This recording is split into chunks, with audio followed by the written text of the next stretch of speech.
Capítulo 12. Ocupados y desocupados. ¿Quieres saber acaso a quiénes llamo atareados?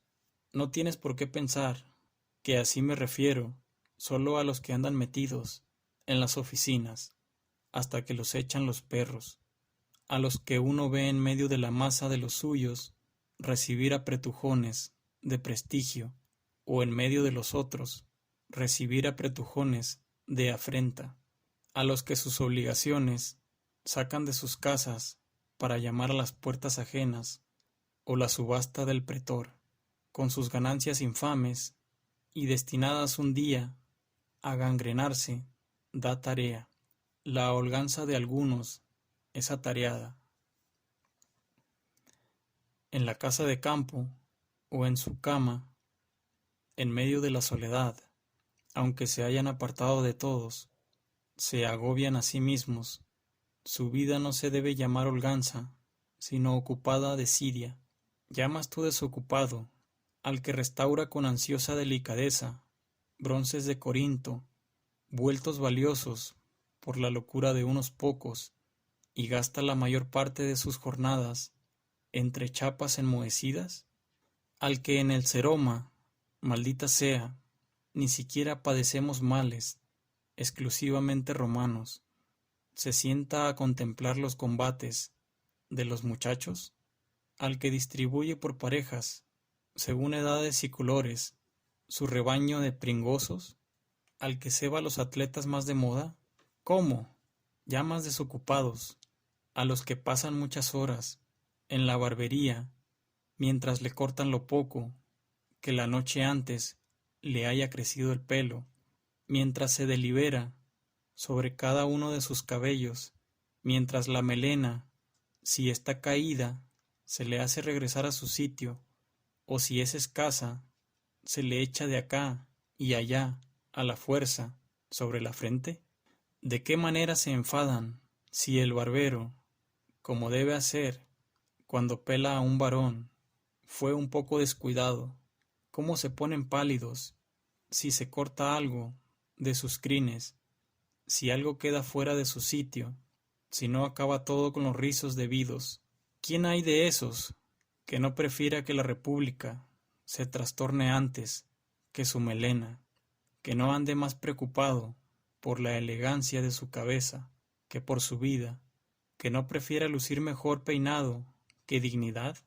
¿Llamas tú desocupados a esos que andan siempre atareados entre el peine y el espejo?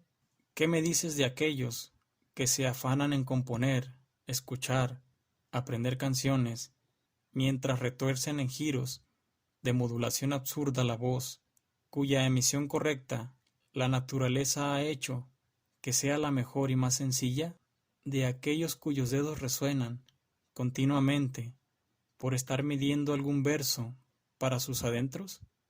¿De aquellos que, cuando comparecen para asuntos serios y a menudo hasta tristes, dejan oír una melodía en voz baja? Esos no tienen a disposición ocio, sino negocio absurdo. Sus banquetes, desde luego que no los consideraría yo entre sus momentos de ocio, pues veo con cuánto afán disponen la plata, con cuánto cuidado remangan las túnicas de sus favoritos, qué atentos están a ver cómo le queda el jabalí al cocinero, con qué rapidez, en cuanto se da la señal, los barbilampiños se dirigen cada uno a sus menesteres, con cuánta maña se trinchan las aves en filetes nunca excesivos, con qué esmero unos criaditos desdichados limpian los escupitajos de los borrachos. Con estas cosas se ganan fama de refinados y elegantes, y hasta tal punto sus propios males los siguen a todos los rincones donde se retiran a vivir, que nunca comen ni beben sino para medrar. Tampoco deberías contar entre los desocupados a los que se desplazan acá y allá en silla o litera, y, como si no las pudieran dejar, acuden a la hora exacta de cada traslado. A estos Algún otro les avisa cuando tienen que bañarse, cuándo nadar, cuándo cenar. Hasta tal punto están rotos por la flojedad de un alma exquisita, que no pueden saber, por sí solos, si tienen ganas de comer. Oigo que uno de esos hombres exquisitos, si es que hay que llamar exquisitez, eso de desaprender la conducta y los hábitos propios de un hombre, una vez que lo sacaron de la casa de baños, en volandas, y lo hubieron colocado en la tierra, hizo esta pregunta: ¿estoy ya sentado? Ese que desconoce si está sentado, ¿crees tú que sabe si está vivo? ¿Si está viendo? ¿Si está desocupado?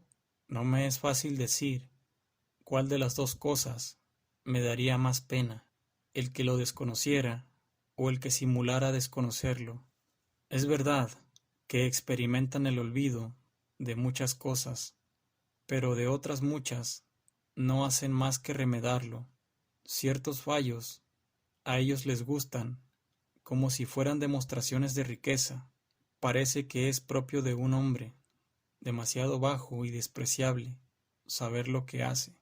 Anda, anda, piensa ahora que los cómicos fantasean muchas cosas para criticar nuestras formas de vida ostentosas. Pasan por alto, desde luego, más cosas de las que inventan, y la provisión de vicios sorprendentes en una época que sólo en esto es creativa, ha subido tanto que ya podemos acusar a los cómicos de perezosos. Que haya alguien que con estas exquisiteces ande tan perdido, que confíe a otro el saber si está o no sentado. Con que ese tal no es un desocupado, dale otro nombre, es un enfermo, más todavía, un muerto. Es un desocupado aquel que de su desocupación tiene también conciencia. Pero ese medio muerto, que para comprender las posturas de su cuerpo necesita un informante, ¿cómo puede ser dueño de tiempo alguno?